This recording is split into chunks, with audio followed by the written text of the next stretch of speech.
আমি বিয়ের পর যখন শ্বশুরবাড়িতে এলাম, দেখলাম পাশাপাশি ৩টি বাড়ির সাথে শাশুড়ি মায়ের কোনো সম্পর্ক নেই। বুঝলাম প্রতিবেশীদের সাথে শাশুড়ির ঝগড়া। আমার তো শুনেই খারাপ লাগলো। আমি তখন নতুন বউ, একটা ভয় ভয় করতে লাগলো। সেই সঙ্গে একটা খারাপ ধারণাও তৈরি হলো শাশুড়ি সম্পর্কে। বিয়ের আগে প্রত্যেকটা মেয়ের একটা ভয় ভীতি থাকে শ্বশুরবাড়ির লোকেরা কেমন হবে এই নিয়ে, বিশেষ করে শাশুড়ি মানুষটা। বিয়েটা যখন দেখাশোনা করে হয়, তাই মেয়েদের বাড়ির লোকজন ছেলের বাড়ির খোঁজ খবর নেয় বেশি। শাশুড়ি কেমন হবে এটা নিয়ে কেউ মাথা ঘামায় না। প্রতিবেশীদের সঙ্গে কথা নেই, এই ব্যাপারটা জানার পর থেকে শাশুড়ির প্রতি একটা ভয় কাজ করতো সব সময়। কিন্তু শাশুড়ি মা আমার সাথে ঠিকঠাকই ব্যবহার করতেন। বুঝতে পারতাম না শাশুড়ি মা তো খুব একটা খারাপ না, তাহলে কেন প্রতিবেশীদের সাথে ঝগড়া? নিশ্চয়ই শাশুড়ি মায়ের কোনো উইক পয়েন্ট আছে, আমাকে জানতেই হবে সে কথা। কিন্তু সেভাবে জিজ্ঞেস করার সাহস হয়নি। বিয়ের ৩ মাস পর এদিকে নতুন বউ, আমি বউ দেখার জন্য শাশুড়ি মায়ের 2 জন আত্মীয় আমাদের বাড়িতে এলো। আমার সাথে পরিচয় করিয়ে দিলেন আমার শাশুড়ি মা। আমি প্রণাম করতেই ওনারা বললেন, রেনুদি, তোমার ছেলের বউ তো বেশ সুন্দরী হয়েছে। তারপরে শাশুড়ি মায়ের দিকে তাকিয়ে বললেন, শুধু দেখতে সুন্দর হলেই হবে না, কাজে কর্মেও সুন্দরী হতে হবে। রূপ ধুয়ে কেউ জল খাবে না কিন্তু। শাশুড়ি মা শুনে চুপ করে থাকলেন, কোনো প্রতিক্রিয়া দেখালেন না। আমার একটু খারাপ লাগলো। বুঝলাম শাশুড়ি মার বাপের বাড়ির লোক তো, তাই এমন করে কথা বলল।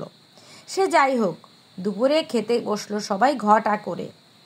ওই 2 জন আত্মীয়র একজন বললেন, রেনুদি, তাহলে তোমার কপাল খুলে গেল, দারুণ রান্না করেছে তোমার নতুন বউ। আমি তখন পাশেই দাঁড়িয়ে আছি। আমি অপ্রস্তুত হয়ে পড়লাম। না মানে এ রান্না আমার না, সব রান্না মাই করেছেন। তারপর ওই আত্মীয়রা বললেন, ও আমি ভাবলাম তুমিই রান্না করেছো, তা তুমি রান্না পারো না? অল্প অল্প পারি। রেনুদি, তুমি এখনো হেসেল ঠেলছো? বয়স হচ্ছে তো, কোথায় বৌমার হাতে রান্না খাবে? আমার শাশুড়ি মা তখন হাসতে হাসতে বললেন, ঠিকই বলছিস শোভা, তবে জানিস তো বৌমার রান্না ভাত খেতে হলে আগে বৌমাকে রান্না করে খাওয়াতে হবে। বৌমা খেয়ে বুঝুক আমরা কেমন রান্না পছন্দ করি, তা না হলেও বুঝবে কি করে? ওকে যদি এখন থেকে রান্না করতে দেই, তাহলে ওর মতন করে রান্না করবে। তারপর আমরাই আবার ভুল করে বলবো কোনোটায় নুন হয়নি, কোনোটায় নুন বেশি হয়েছে। জানিস, ভুল ধরতে সবাই পারে, কোনটা করলে ঠিক হবে সেটা কিন্তু কেউ বলে দেয় না। আমি তো ভাবতেই পারছিলাম না শাশুড়ি মা এমন কথা বলবেন। ওনাদের তখন মুখটা একেবারে চুন হয়ে গেছে। দেখলাম শাশুড়ি মা ওনাদের খারাপ লাগা বুঝতে পেরে একটু ম্যানেজ করে নিলেন। এই দেখো কাণ্ড, কথা বলতে বলতে ভুলেই গেছি, কখন ভাত শেষ হয়ে গেছে রূপার। বৌমা, ভাতটা নিয়ে এসো। তোমার রূপা মাসিমাকে 2টো ভাত দাও, আর তোমার শোভা মাসিকে মাছের মাথাটা দাও। ও আবার মাথা খেতে অনেক পছন্দ করে। আমি তো শুনে হাসছি মনে মনে। অতগুলো কথা শুনিয়ে আবার ঠিক ম্যানেজ করে নিলেন, তার মধ্যেও যেন কথাতেই ঘা দিলেন। খাওয়া দাওয়া সারা হয়ে গেলেই আমার শাশুড়ি মা ওই 2 আত্মীয় মানে শাশুড়ির 2 পিস্তত বোনকে বললেন, তোরা তাহলে বিকেলে কখন বেরোবি? জানো বৌমা, তোমার 2 মাসি কিছুতেই থাকতে চায় না, যখনই আসে একবেলা খেয়ে চলে যায়। জানি না ওই 2 আত্মীয় থাকার ইচ্ছা ছিল কি না। ওনারা বাড়ি চলে যেতেই আমার শাশুড়ি মা বললেন, এইসব লোকদের আমি একদম পছন্দ করি না।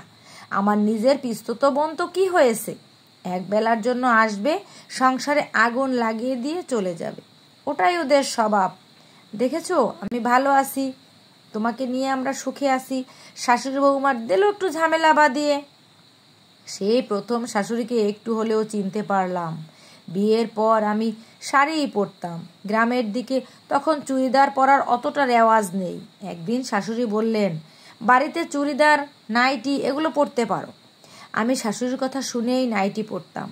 একদিন পাশের বাড়ির একজন কাকিমা আমার শাশুড়িকে বললেন, তোমার বৌমা বাড়িতে নাইটি পরে, তো তুমি কিছু বলো না? কথা শোনে না তাই না? এখনকার মেয়ে তো, তাই কথাই শুনবে না। দেখলাম আমার শাশুড়ি কিছুই সেদিন বলল না। পরের দিন দেখি 2টি নাইটি কিনে নিয়ে এসে আমাকে দেখিয়ে বলল, কোনটা নেবে? আমি একটা পছন্দ করে নিয়ে তারপর জিজ্ঞেস করলাম, আর একটা কার জন্য? ওটা আমিই পরবো। পরের দিন ওই কাকিমাকে দেখিয়ে আমার শাশুড়ি বললেন, ভাবছি এবার থেকে নাইটিই পরবো। শাড়ির থেকে দেখছি নাইটিই ভালো। ওই কাকিমা তখন একটু দাঁত বাঁকিয়ে বলল, আমার শাড়িই ভালো লাগে। পরে আমি শাশুড়িমাকে জিজ্ঞেস করেছিলাম, আপনি হঠাৎ করে নাইটি পরলেন? সব কথা মুখে জবাব দিতে নেই, কাজেও দিতে হয়। কি পরবো কি খাবো সেটা বাইরের লোক ঠিক করে দিবে নাকি? এদের পাত্তা দিলেই সংসারে অশান্তি, আর যদি না দাও তাহলে তোমার মনের শান্তি। এবার বুঝতে হবে কারা শান্তিতে থাকবে, আমরা না ওরা। যদি নিজেরা ভালো থাকতে চাই এইরকম দু একটা জবাব দিতে হবে, স্ট্রেট জবাব দিতে হবে। বুঝবে বনে বাঘ আছে, তাই বনে না যাওয়াই ভালো। শাশুড়ি সম্পর্কে ভুল ধারণাটা পুরোপুরি চলে গেল।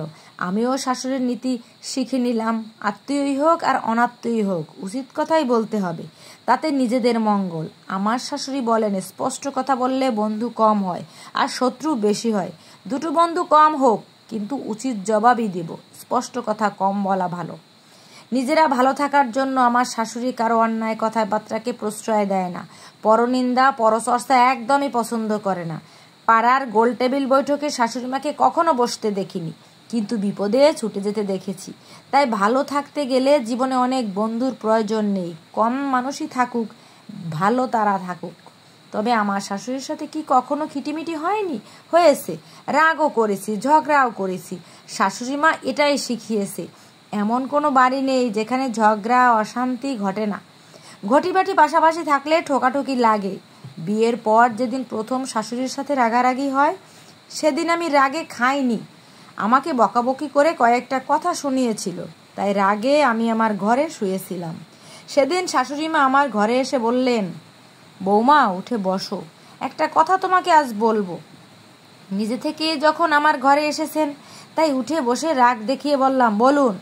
শাশুড়িমা আমার হাতটা ধরে বললেন, এই যে তোমার হাতের আঙুলের নখগুলো দেখো, বড় যখন হয়ে যায় তখন কেটে দাও। আঙুল কিন্তু কেটে দাও না, কিন্তু আঙুলই বাড়ে। সংসারে থাকতে গেলে একটু আধটু তো ঝামেলা হবেই, তাই ঝামেলাটুকু মন থেকে দূরে তুলে দাও, সংসারটাকে সরে যেতে দিও না। রাগ না করে চলো খাবে, রাগ করতে হলে খেয়ে দিয়ে রাগ করো। শাশুড়িমার এই কথাটাই আমার সংসার জীবনের মূল মন্ত্র। কথাটা এত ভালো লেগেছিল, সেই থেকেই এখনো মনে গাঁথা আছে। তবে শাশুড়িমার ওই কথাটা ভীষণ দামি। রাগ করতে হলে খেয়ে দিয়ে রাগ করো।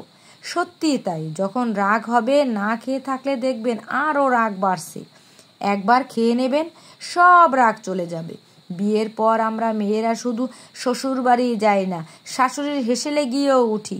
শাশুড়ি মানে খারাপ না, তাই কারো সম্পর্কে খারাপ চিন্তা না করে ভালো চিন্তা করাটাই ভালো, তাতে ভবিষ্যৎ ভালোই হয়। আমার বিয়ে হয়েছে 15 বছর। বিয়ের পর থেকে শাশুড়ি মা টানা 10 বছর আমাকে রান্না করে খাইয়েছেন। আমি এই শাশুড়িকে বলেছি, আপনার হেসেল থেকে এবার অবসর নেওয়ার পালা। এখন আমি রান্না করব, আপনি খাবেন। তারপর থেকে আজ 5 বছর হলো আমি এই শাশুড়ির হেসেল সামলাচ্ছি। এই রকম শাশুড়ি সবার ভাগ্যে থাকে না, যার আছে সে ভাগ্যবতী।